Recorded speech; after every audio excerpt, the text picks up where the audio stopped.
Hello there. My name is Wally, and welcome to the Way Show. As usual, every Sunday at 8 o'clock, 8 p.m. UK time, we obviously join each other to talk about sports, entertainment, and goings on around the world on the Way Show weekly. We are on YouTube Live, like I said, every Sunday, 8 p.m. And today, we're going to be talking sports with someone who is in the forefront of sports development in Africa.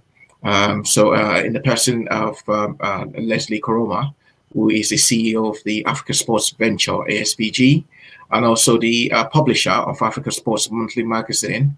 Leslie is going to be joining up pretty soon, but before then, quick reminder for you to subscribe to this show.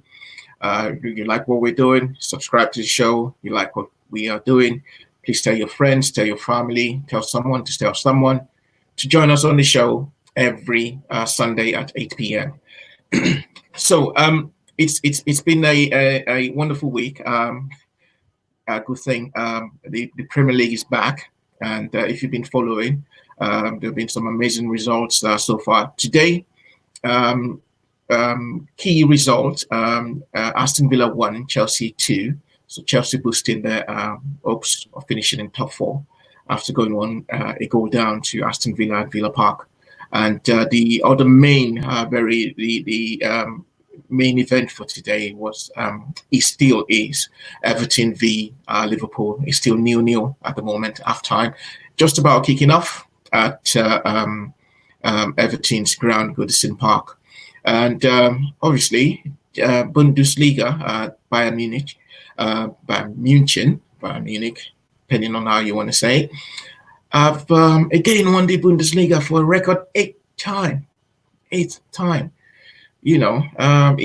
wonderful. I mean, who's going to stop them? Dortmund, Leipzig, Leverkusen next season? Well, we don't know. We'll just keep watching. But Bayern Munich have again won the Bundesliga for record time. So that's what's been happening so far in the world of sports. Actually football, just zooming into football, because obviously football has been off the menu for, in some parts of the world for about 3 months now. In some other parts, about 1 month.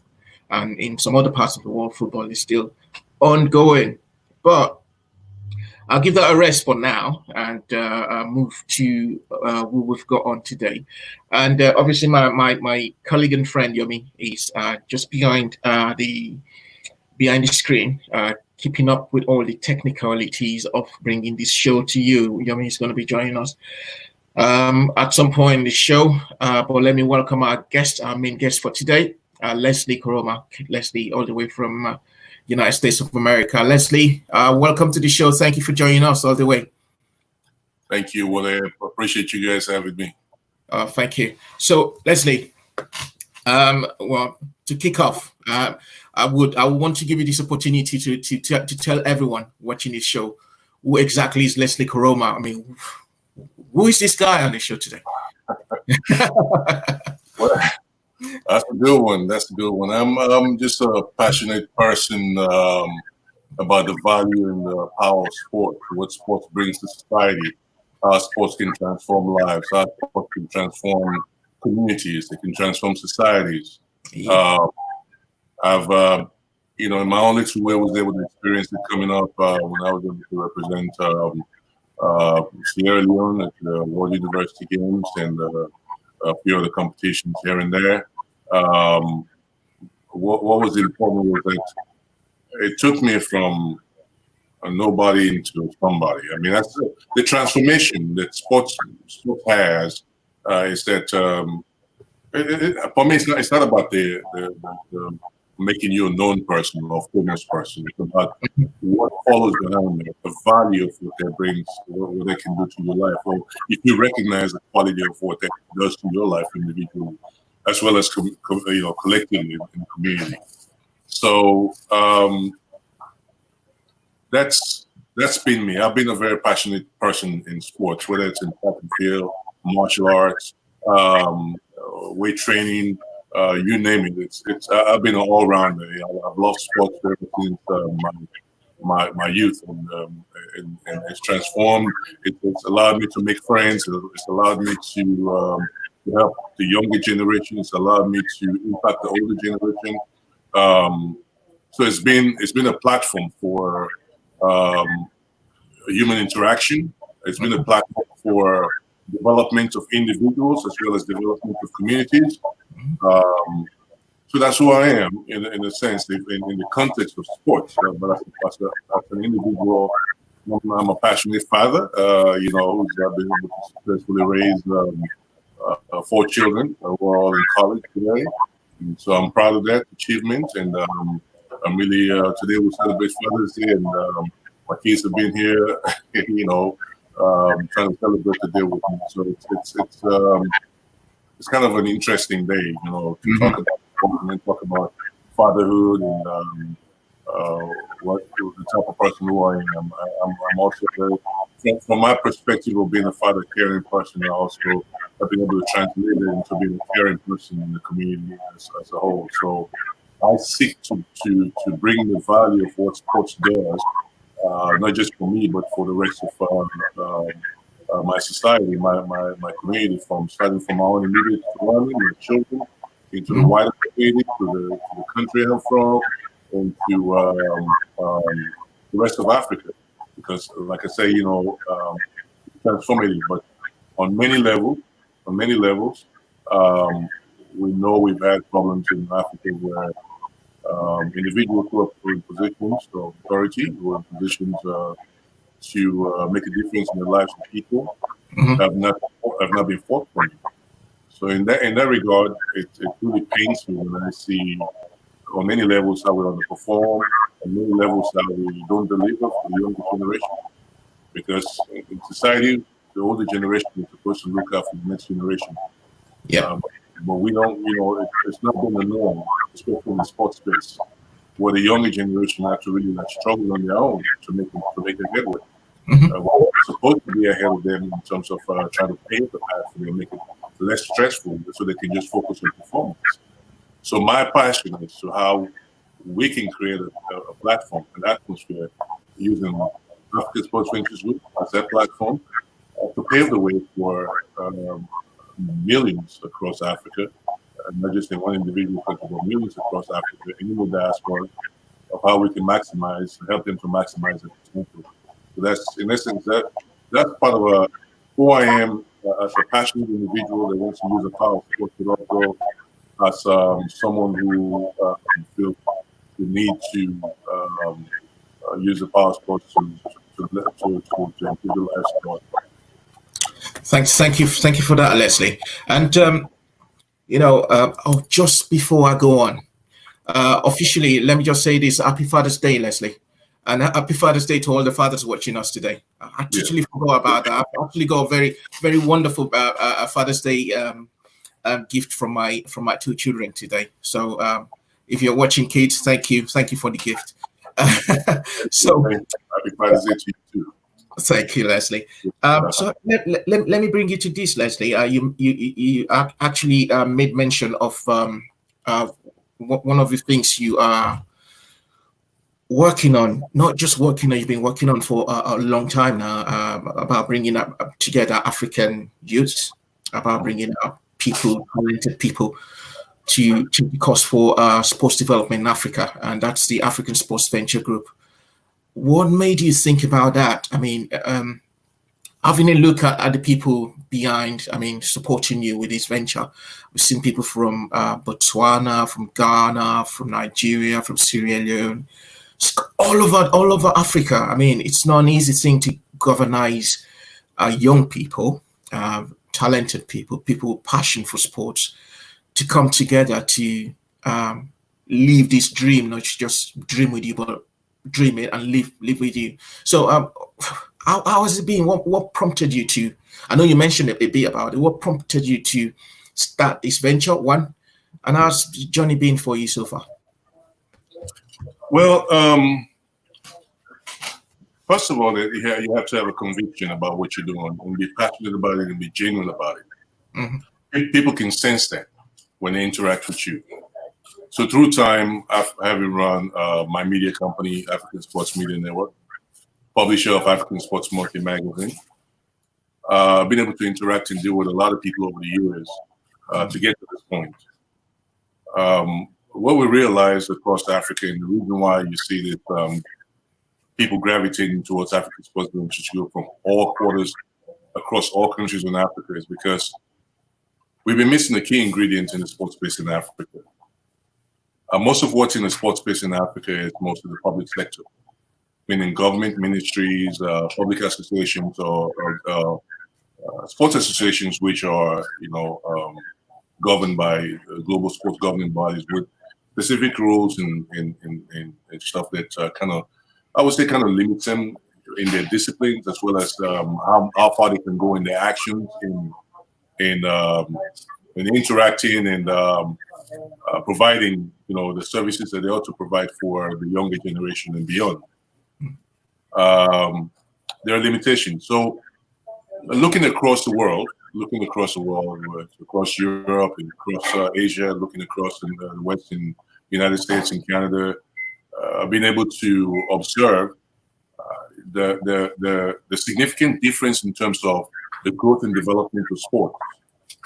The growth and development of sports in this part of the world versus Africa, where we're limited because of those issues that I mentioned, the public sector. Because the public sector is limited. They can only go so far in what they do. You don't have a wider mandate. You're limited by bureaucracy. It's like you can only do so much. Whilst in the private sector, you have an opportunity to do as much as you can, but which is actually, well, the only limitation you might have is we be financially in many sense. Once you're able to figure out the financial side of things, you have a wide mandate to do as much as you can. So what we've seen across Africa is that we were very limited. We're limited because we don't have any private sector side to sports in Africa. And so we figured we put together the first private sector company, Pan-African in this case, that will help to build capacity for the rest of the industry. We want to partner across many levels. We want to partner across many levels to where we're able to deliver with these partners on different platforms. We're not limited by disciplines. We're not limited by conditions. We're not limited by anything. We're only limited, like I said, by resources that are there to perform specific functions. We call ourselves a sports solution and services company because that's what we are. It's a global company, but with a focus on Africa.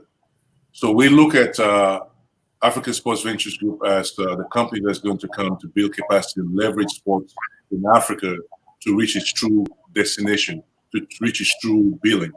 I always say the global sports industry is worth about $700 billion, will soon be $1 trillion, but has many peripheral impacts on other aspects of the economy, of economies across whatever society, whatever countries. We in Africa are very limited in how much that financial benefit reaches. We don't have as much in terms of what we would value to get out of that $700 billion. We can only say maybe we only tapping the surface maybe of about $5 to $10 billion of that, even if that. So that's a major issue for Africa overall. So how can we move the African sports industry overall, tying all these partners, all these individual players, all these individual stakeholders to move things to the next level to where we start to really realize benefits within the society, within our communities, within our countries, where we start to realize the true value of sports overall, not just financially, but in many other levels as well. So this is what we're here to do, to try to create that platform, to create that atmosphere, to create that scenario, to allow organizations, to allow sports ministry, to allow individuals to maximize the potential with the value of sports and the power of sports. That's good. That's actually very brilliant and educational for me. Um, so there's already a platform now, and which obviously you're using to get into some African states and obviously talk to them about your vision, not just your vision for sports, but how sports should be looked at as a business principally. So brings me to this question.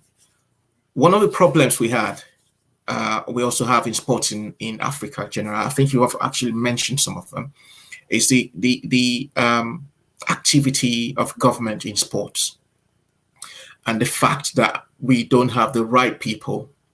Most of the times, we don't have the right people running sports in Africa. We don't have the people who've got the know-how running sports in Africa. Mhm. How difficult do you think that would be for you in bringing your message, your vision across to these people, who at the present moment are like sitting on the throne of sports in Africa? Well, the message is one thing for them. I mean, for them to listen to what we're bringing, the message that we're bringing across, and we want to empower them because it's about empowering them, not about taking anything away from anyone. Sometimes there's a lot of misinterpretation as to the ability to deliver versus competence. You may be very competent, but you're limited with the ability to deliver with the amount of resources you're providing. Let's say, for example, let's take a typical country in Africa where maybe the budget for that particular sports ministry for a year might be less than $1 million, right? Even if you have the most capable person in position as a minister in that particular ministry of sports, it'll be hard for that person to deliver without private partners, without sponsors, and so much more. So what you have in that case is you have limitations by virtue of lack of resources, not knowledge, not the ability to deliver. As far as the wherewithal, the zeal and zest will be there. So let's say the budget is about $800,000 to deliver for an entire year for maybe 10, 15 disciplines. And you look at one discipline alone, like football. Football takes all of that money in one go. True. Yeah. Say the team has to play several qualifiers for the Nations Cup or for the World Cup. 4 or 5 of those trips will take out all the $800,000. What's the rest of the funds coming from to run that ministry for the rest of the year? These are the limitations when it comes to the public space. Now, but they have resources. They have resources and ways through which they can raise funds. One is running the national stadiums that they have, the facilities that they have, and which is income generating avenue. Now, but that income generating avenue is also has its limitations in terms of, okay, let's say Ministry X of this country has the access to run the stadium, and on one go, let's say for a typical month, they can, if well run, they can make up to maybe $2 or $3 million. Let's just be really, generous in that case. What happens with that $3 to $4 million here in this case? Is that $3 or $4 million doesn't go back to the ministry. It goes into the general government fund, or what I call a consolidated fund. So out of that $3 or $4 million that's generated by that sports ministry, the sports ministry doesn't even get to see 10% of that back. You understand what I'm saying? So the frustration is that because it's run publicly, the monies that are generated is not necessarily meant for just the ministry. It's meant to run the government. The money goes into the government. And how much is it of that money? That $3 or $4 million will be delegated back to the ministry to allow it to perform even better if they were to be given the right amount of funds. These are the dilemmas that are faced by many sports ministries, by many individuals across Africa in the public space, because now you're limited by what you have available to run, a ministry. So the only way you can circumvent that is to go into the private sector, is to allow the private sector to thrive. We see in the United States, which by the way doesn't have any, we don't have any sports ministry in the United States. or have a secretary of state for sports. You know, we don't have that's not present in the United States. Yeah. But you have a lot of private entities in the sports space, and which are strictly run on a profit model. You know, you have the sportswear manufacturers, you have analytics companies, you have sports betting companies. These are all private enterprises. But because you have the rule of law, where it's hard for one person to come in and abuse a system or situation. So you allow many of these entities and enterprises from the private sector level also to the public sector side to thrive and partner up well. And so you see in the United States, performance is rewarded. Performance is rewarded. You might have a Nike, which is a multi-billion-dollar company. You have an Under Armour, which is a multi-billion-dollar company. These are multi-billion-dollar companies which are available to support the sports infrastructure. But across Africa, what do you have? Not much. You don't have much at all. There's nothing, really, honestly, to be honest with you. In Africa, we sit and look at the outside world for support instead of building our own structures within. Yeah. These are the industries that we're looking at to build our own system to support our sports ministry, to support our sports associations, to support our athletes and individuals in the sports space. We all across Africa sit down and say we're waiting for Adidas, we're waiting for Nike, we're waiting for all this coming to Africa to help us instead of putting our own structure within. So what we've taken up, or the onus that we've taken here with African Sports Ventures Group is first of all to look at how we can, in partnership with sports ministry, sports association, individuals who are entrepreneurs who are looking to go into the sports space, we can help to work and build a bridge between all of these to create a robust ecosystem where we can start to see the benefit of where funds will start to trickle from companies, private companies, individuals, into the pockets of associations so they can be run well, into the pockets of athletes so they can perform well, and across the board. So that's what we're here to do. At the same time, we're also very interested in running our own set of businesses that we're looking at on a variety of levels. And we feel, as much as we would like to bring the kind of trigger or get the business community to come in and help the sports sector, we also feel like we also need to step into the space and run a few businesses here so that we can have our own income stream available, our own funds available, just in case we have some failings somewhere. We have some companies that might say, okay, we're going to sponsor you 2, 3, 4 years down the road, and then they pull the plug. What happens then? So we want to also be there when that happens. So, okay, we can step in here when the situation gets bad. But overall, looking at the sports structure, looking at everything across Africa, and the reason why we feel like a lot of times, so this is not giving pass to the incompetence side of things.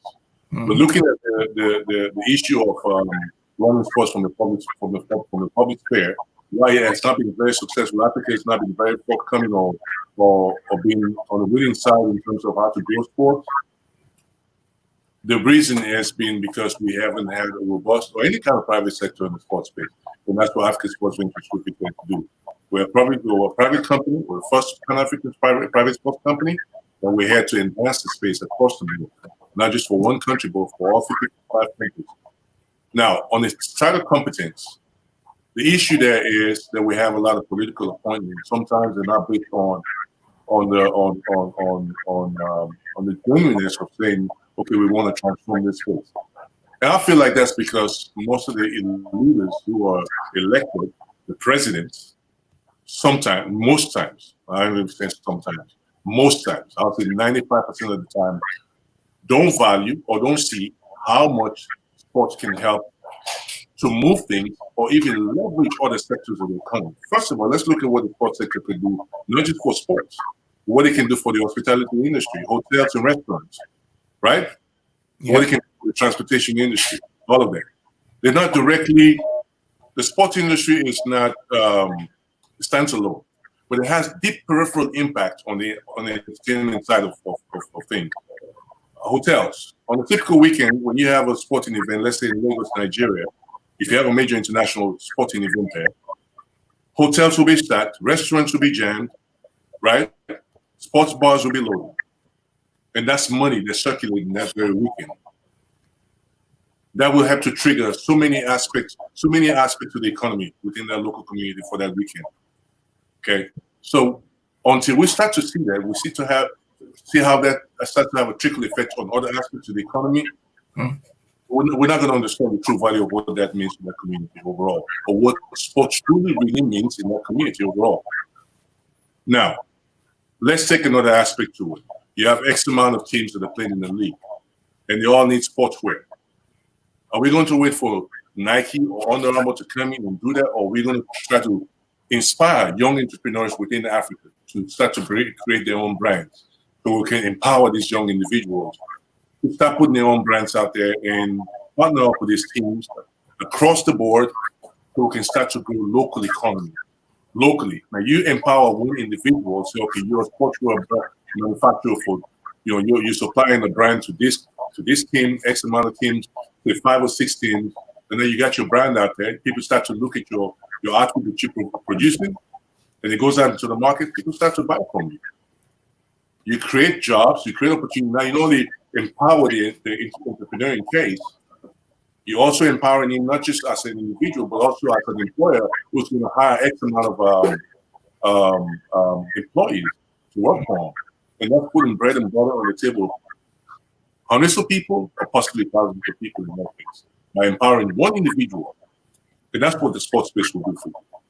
But until we come to that realization, until we understand what that truly really means, before the leaders themselves will understand what it means, and then they'll put the right people in place.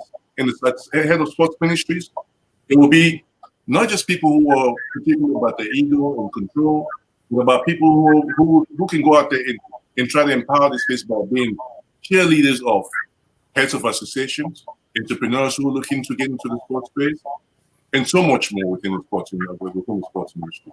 That's what the sports ministry actually is supposed to be about. The sports ministry is supposed to be about creating an enabling environment for everything that exists within the sports space in that country, in that environment, to empower them, to put them in a good space. Where you have bottlenecks in terms of conflicts, for example, in the leadership of an association, then yeah, they can step in collaboration with the sports governing body for that particular sport. They can help to try to solve that issue, but not try to run it as if they are in charge of it. They're in charge of sports, in creating an enabling environment within that community, within that society, but not necessarily to run those individual associations. This is where people usually blur the lines and forget what their mandates are. So that's why sometimes you have issues of competence, and then you start to blur the lines between understanding what your true mandate is as a minister of sports, or someone who's in authority from the government side, versus someone who's trying to run the football association, or someone who's trying to run the athletic association. So we have a lot of things there, a lot of issues to clear up, to talk about, to deal with within the sports space in Africa. And that's we're here as African Sports Institute to help to create that atmosphere for people to start to understand what the real jobs are, or what the true mandates are, to create a support system for them, to create a support structure for them, and to help bridge the gap on so many levels. Thank you for that, Leslie. I'm glad you actually mentioned, because I was going to ask you a question. My next question was actually one of the last part of what you answered just now. So we look at countries or continents like Asia. Okay, now China in the last decade have been doing extremely well with their sports. I mean, they've got a Chinese league now that is probably one of the most expensive league. Out of nothing, people now, footballers now see China as a place that can go make money towards the end of my career. And why is that? Because they've got a league which obviously is massive. Money's been pumped into, Chinese league. Saudi Arabia hosting boxing matches now. So no one is looking at the other side of Saudi Arabia. They're now looking at, they hosted Anthony Joshua. They're going to host Anthony Joshua and the Gypsy King, Tyson Fury pretty soon. And Qatar is going to host the World Cup. They're not looking at the other side of Qatar. You mentioned that sports in Africa can also be used as a PR arm. Apart from the fact that it earns money, it's a very good PR tool for nations, just like it's obviously for China, Qatar, and obviously Saudi Arabia at the moment. Do African leaders, I know you've touched on this in the last part of the answer you gave to me, do African leaders actually see this? Do they see the value of sports as a turning point, as a PR arm for their own government? Bear in mind, in 1974, I think it was in Zaire, we had the Rumble in the Jungle.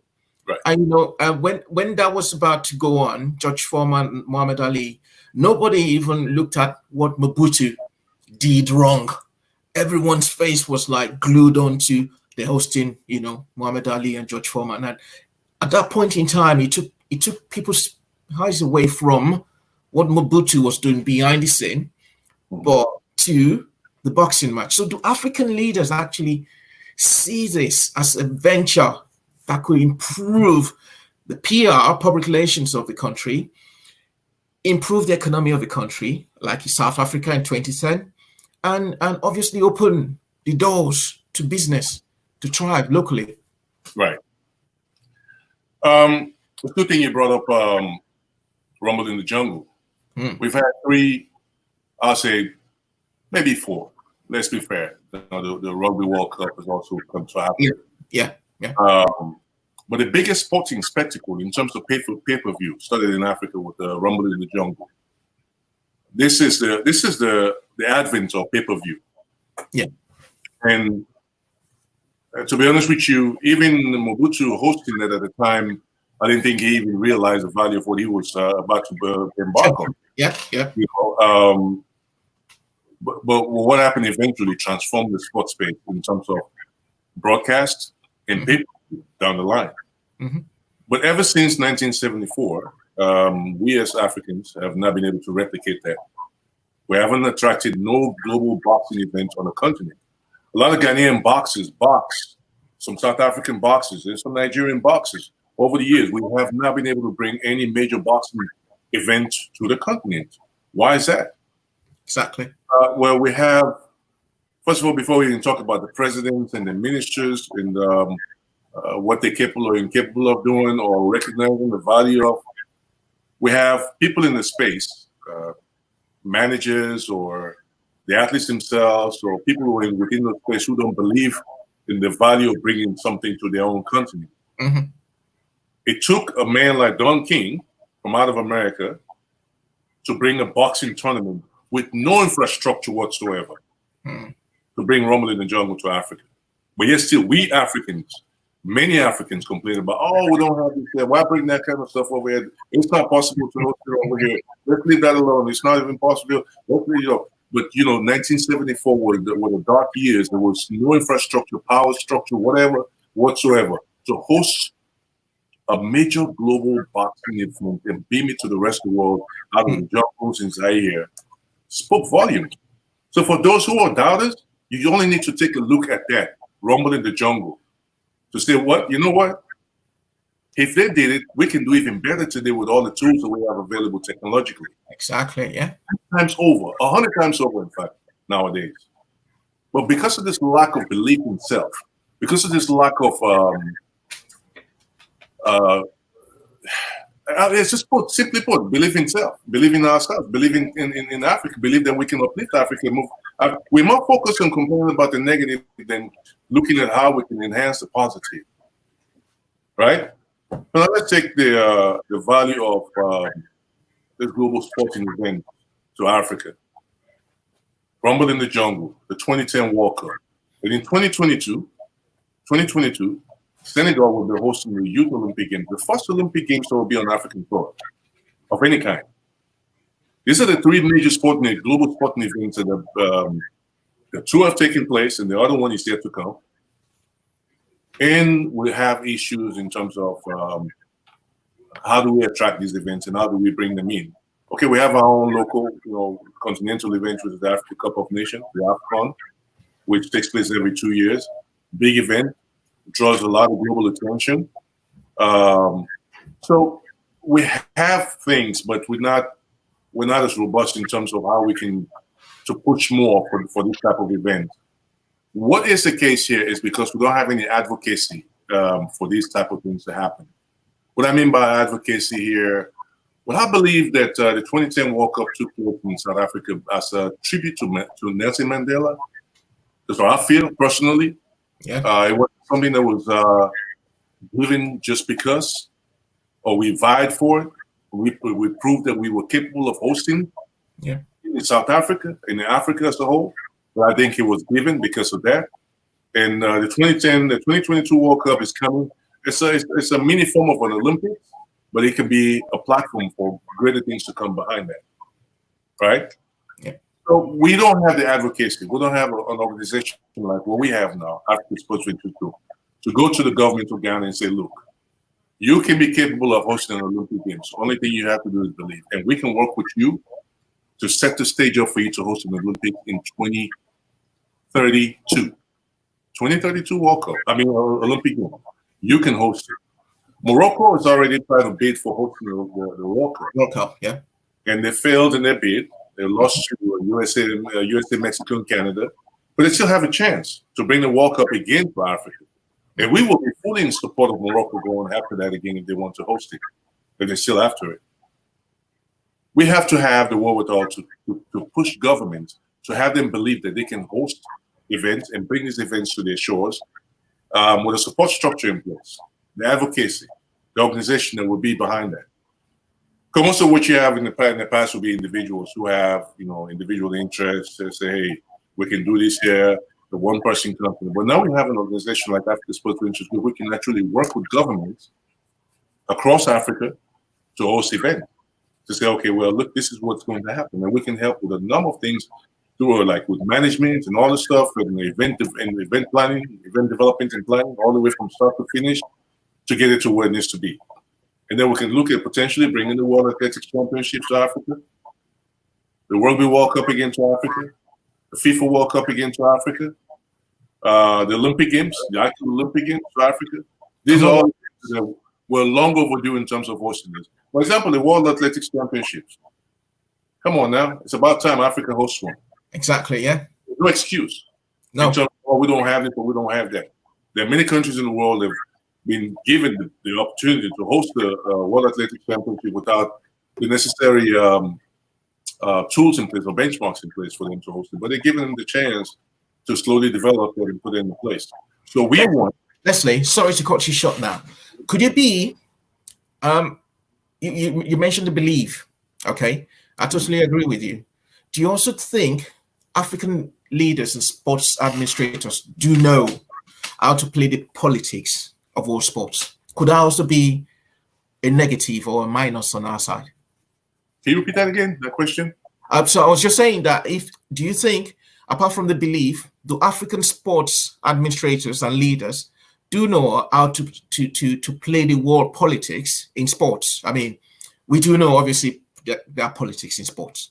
Qatar played it magnificently well against the British and other countries for the World Cup. Mm-hmm.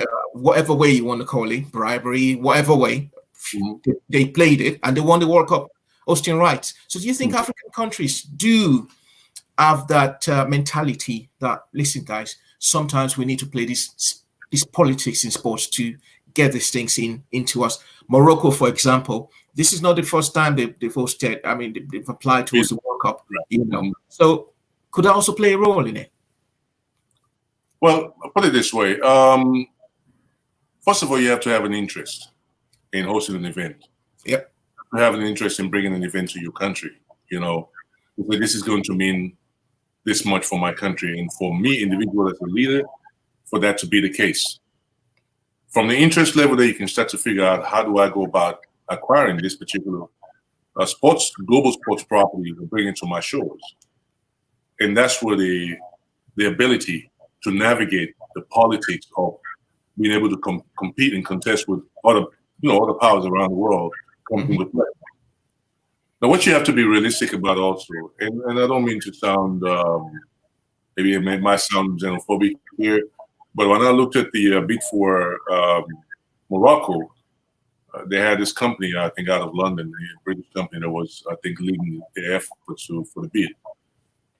How effective were they? How genuine were they? I don't know. That's for someone else to judge. But I feel like we have to start to look within to help ourselves.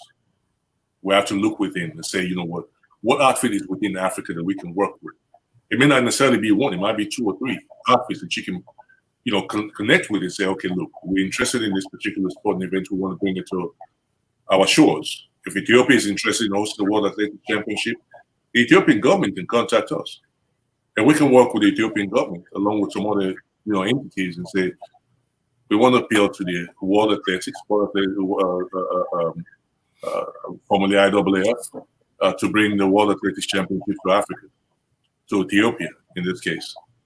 I'm just giving an example, but if you don't have these individual entities within Africa that have the wherewithal and the expertise, like we have a good amount of experts on staff with us at African Sports Ventures Group, people with vast experience in the sports space, and so we know what it'll take for us to go after and try to secure a global sporting event to bring it to the shores of any country.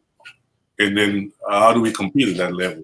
Now, the nuances of what it takes to compete, what games you play, how you play, how much PR you engage in, grandstanding, if you call it that, to say, hey, we are the individuals that can host that. We are the country that can host that. Then we can take it from there.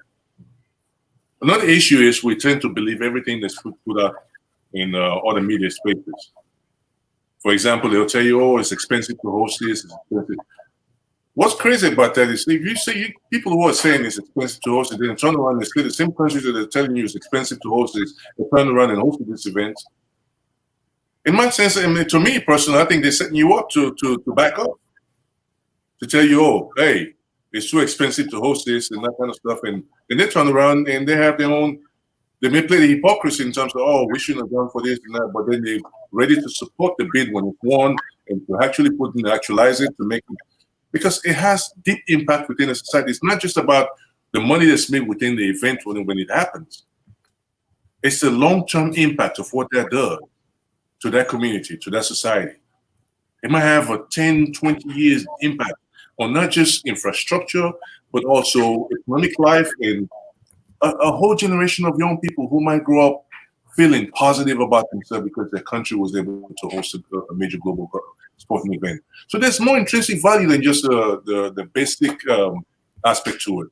So we have to stop buying the hype. The African media space has to improve in terms of what it projects to its own people and how it interprets a lot of outside information coming into the company as well. Because we have to be able to learn to think for ourselves and say, you know what, no matter how tough this is, we can handle the bull by the horns. So we can do this, So, I think African government leaders, if they position themselves, can compete. They can compete, but they have to look for the right partners to do that.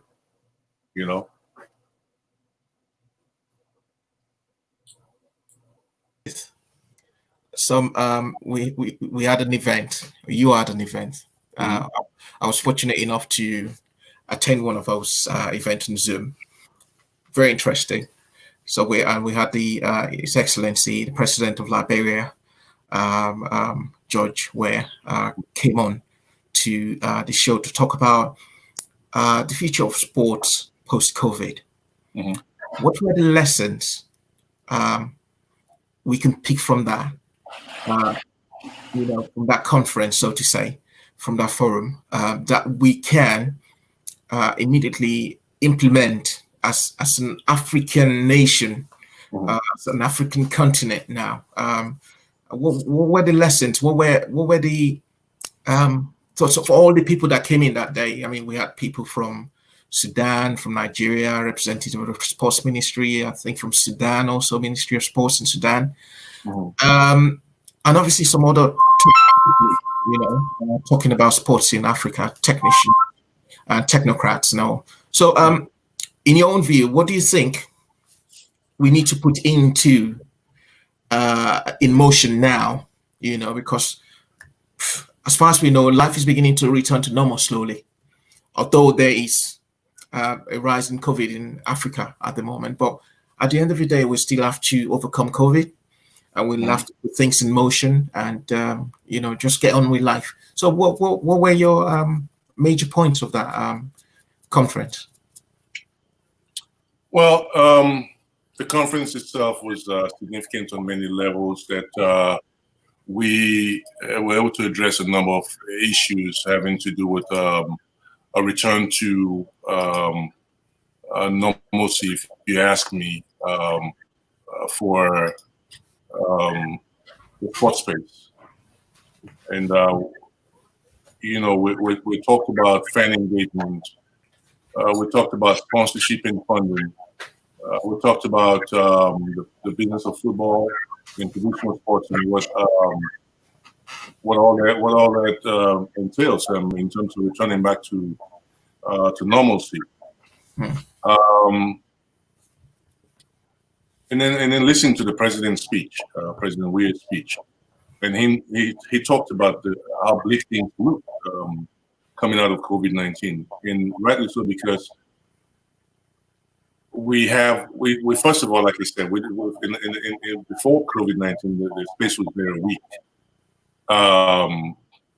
and so we have a situation where because the space was very very weak and there was no capacity before COVID-19, it makes it even bleaker because now the partners that were there, the mega partners that were there, the smaller partners who were providing $10,000, $15,000, $20,000 or $50,000 here and there, who have been impacted by COVID-19, may no longer be there after COVID-19. It might be, but the majority might not be. So how do we pick up from there and move on? But again, I see another side to it where we have a number of potential opportunities to hit the ground running, to start off fresh. What I mean by that is because something wasn't there before, so which means that if it wasn't there, that means we can just pick it from wherever and then move forward. So we have an opportunity to grow the sports space post COVID-19 to heights that it's never been before. I say that because, like I said, before COVID-19, we were underperforming, very badly so, across Africa. Like I said, we're yet to tap $10 billion of the $700 billion of the global water sports industry. So how do we build capacity going forward? Looking at what's available in Africa. First of all, what we bring to the space, Africa Sports Ventures Group, because we're talking about bringing the Africa Collegiate League into the mix. That's another dynamics altogether by itself. What's the biggest sports property in Africa? The Africa Cup of Nations, right? That's a big event for Africa. Outside of that, what do we have? Really? I mean, except for the national leagues across Africa, we don't have too much. Now, take that and look into what's next in the space in terms of opportunities that are rising, that are coming out of, the horizon of COVID-19. Now, pre-COVID-19, NBA Africa was getting ready to launch right before COVID-19 hit. Now, they're going to be part of the package that's going to hit the ground running after COVID-19. But that's why I say, given all things being equal, we're looking at the future and looking at the space of what's possible now going forward. Africa has a big opportunity going forward. Only thing is we have to have the right partners so we don't have a self-fulfilling prophecy of what the president of Liberia said, that the situation is bleak. And definitely we do need the assistance. We do need the help. We've had many countries around the world that have offered bailout packages to the sports industry, which we don't have in Africa. So obviously, I'll be advocating to the president of Liberia to step up into this space, to be a key advocate in terms of having, kind of designing some kind of bailout package for the sports industry in Africa, because we need that. to help boost the space dock to move forward.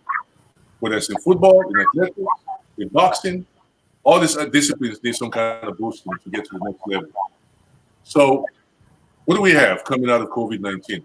We have the NBA Africa, which will be ready to launch. We also have the Africa Sports Ventures Group Africa Collegiate League, which will be ready to launch as well. These are two major outfits, major projects that will also help to boost the sports space in a significant way, providing more opportunities and bringing more people into the space to help develop the space. And not only that, not only just on the level of bringing more potential events and disciplines to play in the space, but also that we now have a system where you have a chain of development of talent from the junior level, from the grassroots level, to the collegiate level, to the professional level. So we now have a system in place, especially the collegiate league that we're coming up, to have systems or to have a talent that will be developed from the whatever level to that point. We emphasize the collegiate league because it's important that we understand that for you to have high-performing athletes at whatever level, they need to be very knowledgeable. And this is not a knock on anyone who's playing at any whatever level right now without a prerequisite and a requisite education. But I'm saying, if you look at the difference with what's available in America and what's being done in other parts of the world, you can see how deeply impactful the NCAA is to American sports overall. And you see how dominant they are on the global level when they come up to the Olympics and so many other different sports. You know, so education is key. It's important to juxtapose education in sports and so much more. But coming out of COVID-19, we have an opportunity, have a major opportunity to grow this space and grow it massively. So what do we have in this case?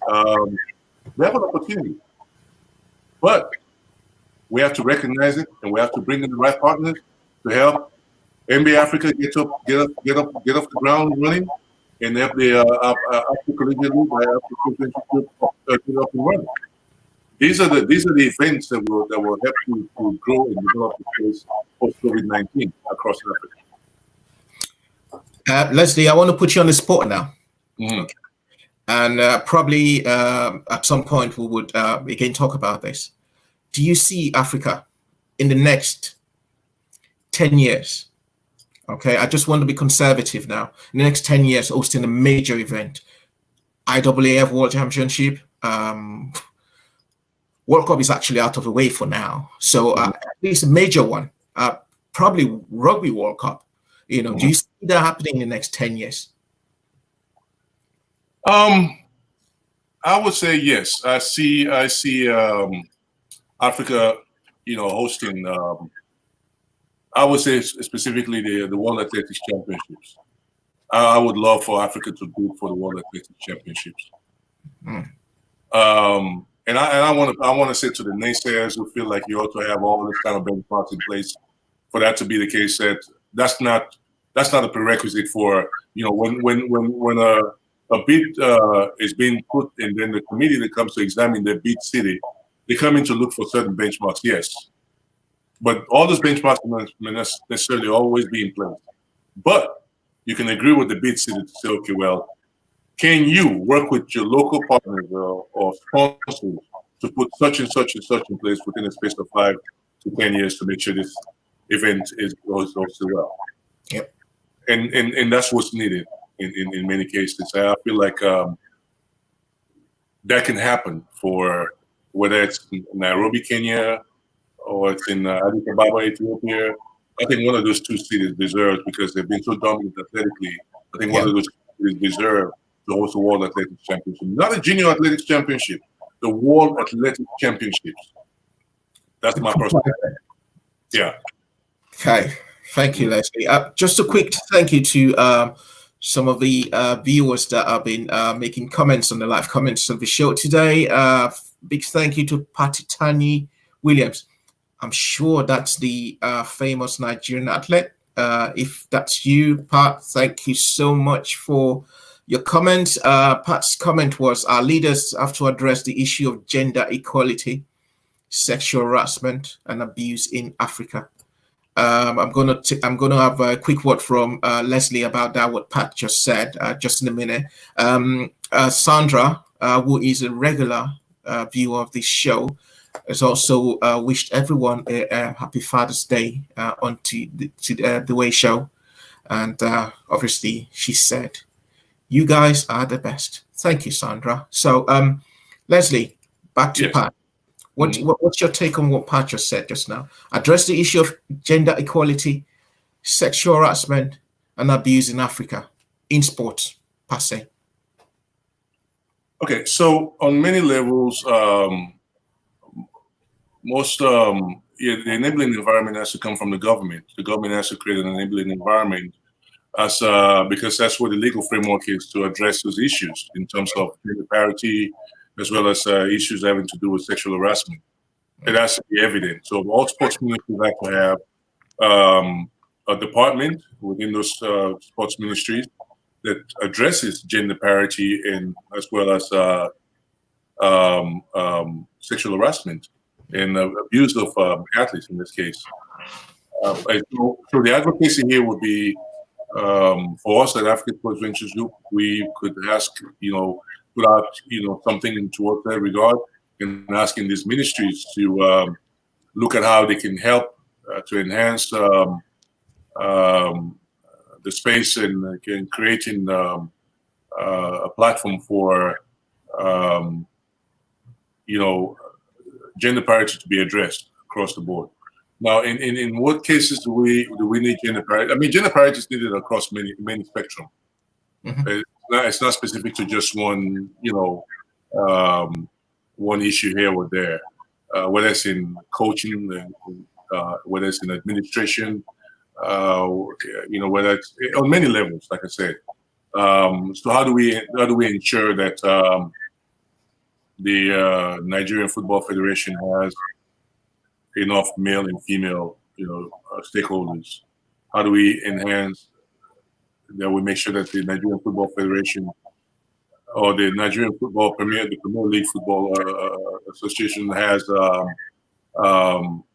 female owners in this case, not just male owners and all this stuff. These are things that need to be looked at. Again, most African countries are, and this is not an excuse, I say 50, 60 years after independence, and most of them are still trying to find their way. And to value sports, first of all. Now we have to make sure that this is the key thing.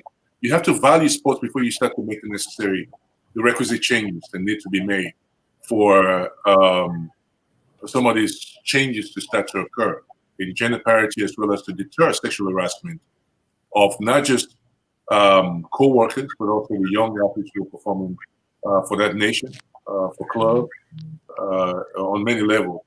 So you have to have that. And then the education, there has to be an education. So we have a system in place that we cannot just be all over the administrative side to say they have responsibility. We also have the media side that has a significant responsibility as well to push this in the forefront in the faces of administrators, government ministers, and presidents to say, look, you have to address this issue. You have to address that issue. That's what the fourth estate does. What we're doing right now, we're talking about it. It's important that those who are in power get to see interviews or things like this, so they get to understand that it's their job to create that atmosphere, that enabling environment for that to be the case. If not, then it's not happening. So it's not just on one side. You have the athlete advocacy themselves. The athletes have to be actively engaged. We have to encourage athletes to be actively engaged in their sports, not just as performers, but also as well as stakeholders who are concerned about their own welfare, because this is they're part of the narrative. Yeah. They have to be. They just can't sit on the sidelines and think that things are just going to happen for them. They have to be advocates themselves. That's why you have on many associations, you have or global governing bodies, you have athletes commissions. The local athletes themselves have to be cognizant of this. They have to understand. This is how you start to groom them to get them into the sports business, into their industries, into their disciplines after they retire. If not, most of them just waltz away to some of the other business and thinking, "Oh, that was just something I did for fun." Yeah. And now you leave, and then what? You still have an interest in the sports, but you turn around, you see it underperforming, but what happens? Because you were never prepared, you were not a stakeholder when you were an athlete, you never show concern, or you were never guided to show concern. Okay, and then when you retire, you really don't. I mean, you don't even have a clue as to what your involvement could be after you retire. That you want to move away That's from. true. Yeah. So that's an issue. That's a major issue by itself. So educating. So the media has a major role to play in that, in educating the athletes, educating the administrators, and talking about so much more. So media is not just about we talk about this stuff or we show which scores or what happens in this event and that.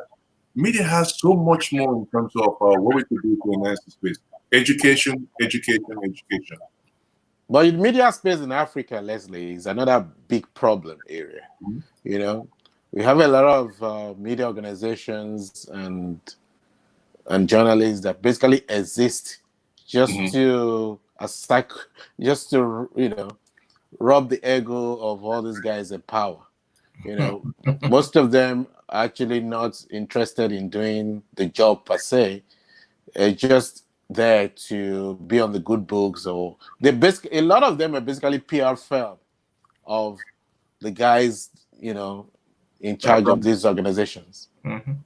Well, So that's it's going to be very hard for such organizations to hold these guys to account, since they basically fund them.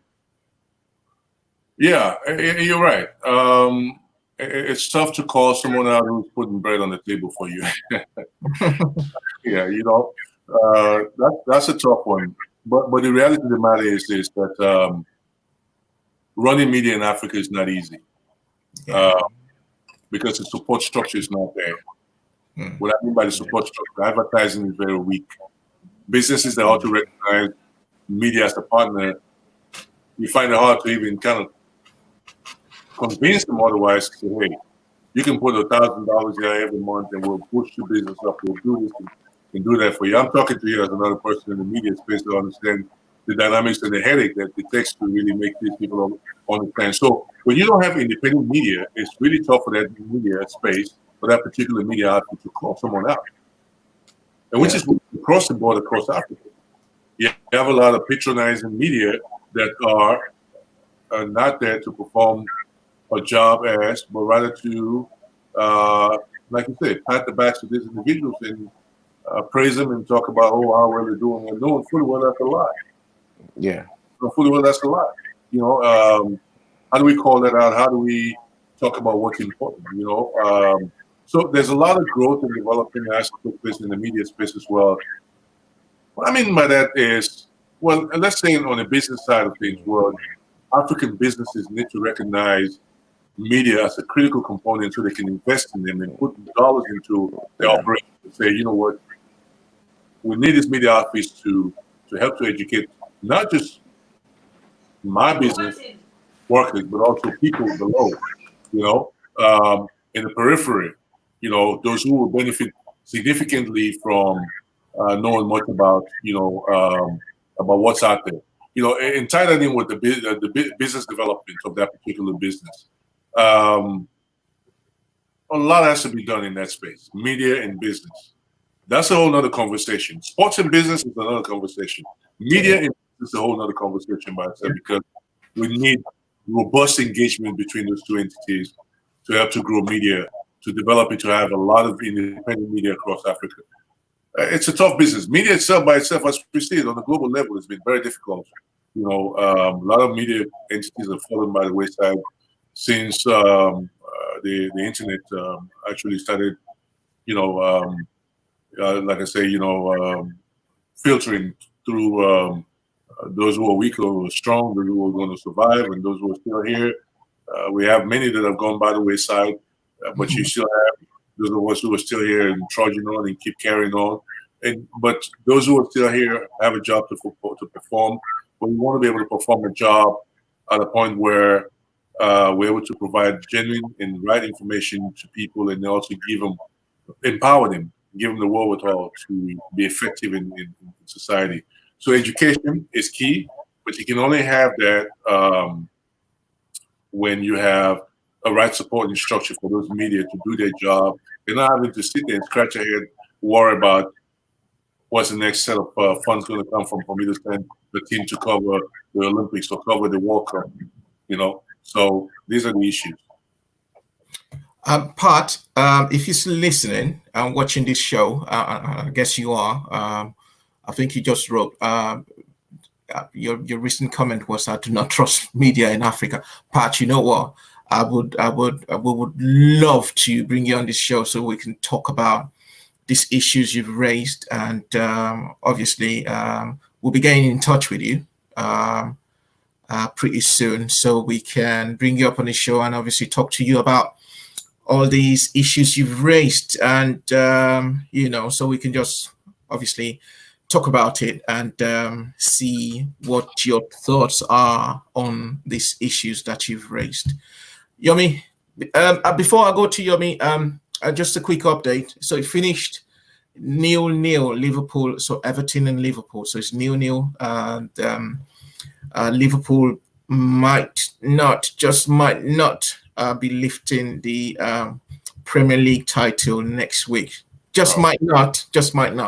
So, but it's still their title, but just might not next week.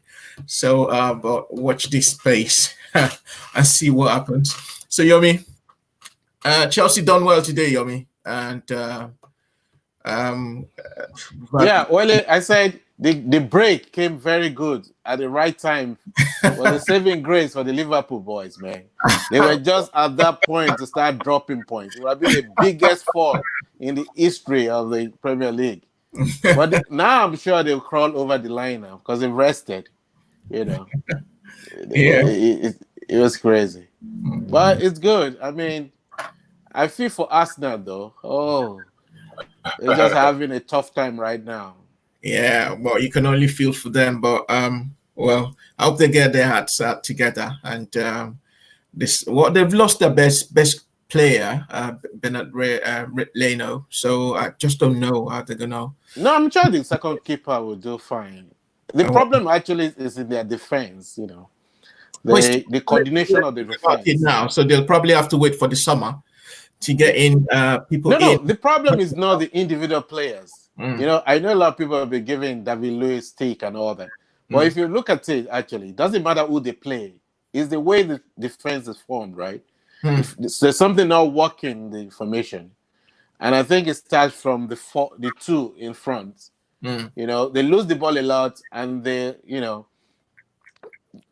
play too much with the ball. I think that's the main problem. So most time when they lose the ball, you put those two guys at the back into a lot of trouble. And David Luiz has to take those chances all the time. But people kind of focus on that. Oh, he got a red card. Oh, he's such a bad player. But sometimes, if he doesn't do that, the guy's just going to walk into the box anyway and score. Yeah. So I don't see. Yeah. Leslie, don't mind us. We diverted from African Sports 9 into the Premier League because we're running up the show. Leslie has said everything. So that's fine. Yeah. And what he said about the media actually was what Prince said last week. Exactly. About how hard is it to run an African media organization, even though they're based in the UK. And some of us in this field knows how hard it is to even get a penny out of of support out. And you have to struggle out of your own, hustle to actually pay your staff, or it's quite hard. Because they see what you're doing, but they're not interested in putting an advert up. But you see the advert all the time on CNN, it's crazy. It's sad that that's the case with when you look at outfits like you see it on CNN or some of the global global media out there and stuff, focusing on developing a space within. Again, it's an education thing. We have to learn to educate our people. Those of us who are within that space have to work hard to keep pushing, regardless. We're here now on many levels, and hopefully, what we're doing at African Sports Ventures Group will have an impact on helping to grow media, because we want to create a platform to also empower especially sports media for starters, and then we'll go from there. It's important. It's again, like I said, the education is important, and we don't have that, and so we want to do everything within our power in the next few years to come to create that platform. There's no other way around that. There's no other way in terms of changing the mindsets of people to see value in what we do inside Africa. There's no other way. I mean, that's the only mass medium is the only way, and in media, and in this case, African media. It's one that that's true. I'm not talking about any other person's media. I'm talking about African media in this case, like what me's been doing, what I've been doing, what other individuals have been doing out there, whether it's political media or business media or sports media, like we're doing. We need to empower those spaces so we can tell our stories. It's important. There's no other way around that. We have to fight that battle. That's true. That's true. Well, thank you so much, Leslie, for coming on to the show today. I mean, this is part of fighting the battles. We just got in touch with you, and you just came, and obviously to support us. Just like obviously we would be very much in partnership with African Sports Ventures Group, because I tell you, Leslie, you might be the father of this group, but it is now our baby. Okay, yes. It's not just your baby anymore. It is our baby. We need to nurture this baby. We need to make sure this baby turns out to be a person who obviously everyone will need to tap into when it comes to sports in Africa. Absolutely, yes. I totally agree with you on that, and that's my objective. That's what it's there for. At the end of the day, it's not about me. This is about us in Africa. This is about the African continent. This is about the generations to come. 70% of Africa's population is below 35. Yeah, they have to have a future.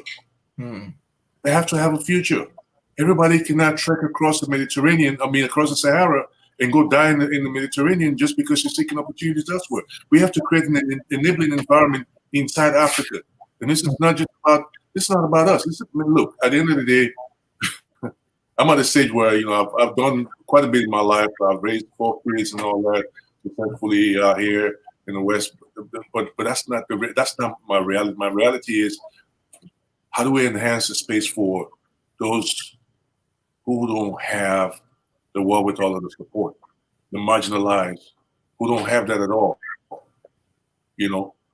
Or do we just ignore and keep stepping like there's nothing happening? No. It down in my conscience, my soul, it wouldn't allow me to rest.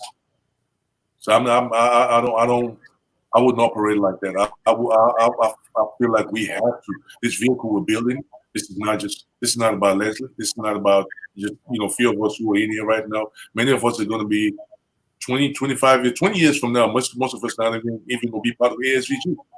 There's going to be a whole new generation running it. 50 years from now, we're going to be long dead and gone. It's going to be a whole new generation. So, I'm just saying, it's like you say, this is not about us anymore. This is a vehicle that's been put out there, and we need to grow it to become fully fledged and strong. We have to develop the African sports space, and we're happy that we got it started. But let's all chip in. Let everybody chip in that can chip in to strengthen it, to put it to where it needs to be, so we can enhance the space and create opportunities where children no longer have to worry, youngsters no longer have to worry about, I gotta please this person or pay to this person just to be part of something. No, you don't have to. Your performance will speak for you, and you can earn from your performance. It is crazy, but these are the environments we want to create. Sports has to have a return on investment. It has to. Your time, energy, and effort has to count for something. Sure. And so these are the things that we'll look at down the line. So I want to thank you for definitely having me. And anytime in the future, I don't mind coming on to talk some more about African Sports Ventures Group and what we want to do and what we're capable of doing, going forward. So the ball is in your court. Anytime in the future, like I said. Thank you so much, Leslie. Be sure Yeah, that thank you for coming. Yeah. we'll soon again. You're very welcome. Thank you, Leslie.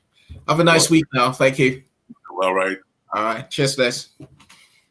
Wow. Another very interesting part. If you're still watching, we're going to be contacting you pretty soon. So we'll bring you up on the show so we can talk about what you've raised. We can talk about your athletics career. We'll talk about what you're doing now. We'll talk about all the matters you raised and the way forward, especially zeroing in on Nigeria, because we'll talk about the African continent now. So we need to also zero in on Nigeria and what we need to do. So this show is all about bringing in people to bring in ideas. You know, at some point in time, this show will be like a guideline where people can go back into and say, you know what, we've experienced, we've had this roundtable talks, we've had this talks before. Let us go back to it and probably pick up ideas from there and see how we can improve ourselves as a nation, as a community, as a people, you know. And just like Leslie said, for the future generations, not about us just now. It's about the future generations of Africans, every one of us. So, Apat, just get ready. We'll be contacting you pretty soon to bring you up on the show so we can talk more about sports. Yomi? Wow, this has been a very good time. I mean, I really learned quite a lot, and I think there are quite a lot of stuff that's going on that we need to address, especially in the media space. You know, funding and supporting the media is also crucial if you want independent and a vibrant media in Africa, because if these guys can't afford to pay their bills or afford to even find their way to competitions, then they will have to rely on these officials to sponsor them. And like they say, you know, the saying goes that who pays the piper dictates the tune. Yeah. So you don't expect them to sponsor you all the way to Tokyo for the Olympic Games, and then you now start writing what you see, you know, about corruption or things like that. So I think we have a long way to go. Just like Leslie said, I mean, we've got a lot to do about educating. I mean, education. We cannot. I'm on that. You know, enough, because it's just about making people know, making people aware. I mean, you've got the power. Just like Leslie said, you want your performance to speak for you. But again, we still need to educate our people. I mean, it's going to be tough. I don't want to say it's going to be easy. It's going to be tough. Well, at least we've taken the steps. You know, there might be baby steps at the moment, but these baby steps will ultimately, you know, get a pace and turn into, you know, an adult steps. You know, also like we had the Prince Abiola spoke about the ease of doing business in Nigeria and Africa compared to the Western countries. It's tough. It's tough. We know that. But and I think it's also important for the corporate, you know, Africa as well, to support this media. You know, you like what they're doing, support them. You know, place your adverts with them, and allow them to grow, because then they become strong enough and a powerful voice to hold the strong in Africa to account. You know, it's also for the independence of the media. You know, they need to be able to sell the products they're putting out there. So, and we are reaching out to you guys, support the show. You know, we need sponsors on this show as well. So contact us on Instagram is the.way.show. And also subscribe to our YouTube channel, The Way Show Weekly. So we can keep bringing all these wonderful guests, exciting guests to you, to kind of educate us on, you know, how to improve and develop the sporting industry in Africa. So, yeah, you said it all, Yomi, and I do hope, like you said, the corporate bodies out there will be able to stretch forth their hands. I mean, I find it very, very deflating frustrated sometimes when I watch, just like you mentioned, you watch CNN, you watch, and you see top companies, top banks, and richest companies in Africa. They're spending African money and putting adverts enriching CNN and a lot. And we're not saying don't enrich them. We're not saying don't put your adverts in there. By all means, do that. At the end of the day, it's your money. But then you get your main core consumers in Nigeria. How many of them do have that power to subscribe to watch CNN? How many? Yeah. You know. So, but you put your cement factory, your sugar factory, your telecoms factory on CNN, on Al Jazeera, on whatever platform. But your main core customers, they are there in Nigeria. And they make 100% of the money from Nigerians. 100% of their money, telecommunications money from them. And yet you take your adverts all the way to across the Atlantic to come on, guys. I mean, and you hardly see those adverts on the local TV station, or probably local newspapers, local digital media stations. Exactly. The so radio, you don't find them there. I mean, you guys, come on, think. You know, we know we're talking about Africa's been colonized before, but this is pure neocolonialism again at its best. Think. You know, we're not saying don't spend your money the way you like it, you know, but try as much as possible also to enrich, to empower your people, and empower people back in Africa, back in Nigeria, people that help you, that buy your products, help them, you know, and then it would be, you know, I just don't know. That's a story for another day. You know, I mean, that's for another day. Wow. So that's it. And who are we bringing next week? We definitely talk to Pat and see if Pat will be coming in to talk to us, because she's brought. We also have the fashion lady. Yeah, we also have the fashion lady coming in. So you should be interested next week, because it's Father's Day today. So hopefully next week is going to be the ladies' ladies' day. So we're going to be bringing in the ladies to talk about, you know. All right. So thank you so much, everyone, for watching today. And please, before you go and subscribe to The Way Show on YouTube, The Way Show Weekly. And next week, when we come your way again, this is Jeremy and Wale saying bye and have a lovely week. And please wash your hands, keep safe, wear your mask, and also wear your gloves if possible. And please keep the social distance and just keep yourself safe from the pandemic. Is not gone yet. So please, we want to see you again next week. Yep. See you next week. Don't forget to subscribe. Bye now. All right. Bye. Bye.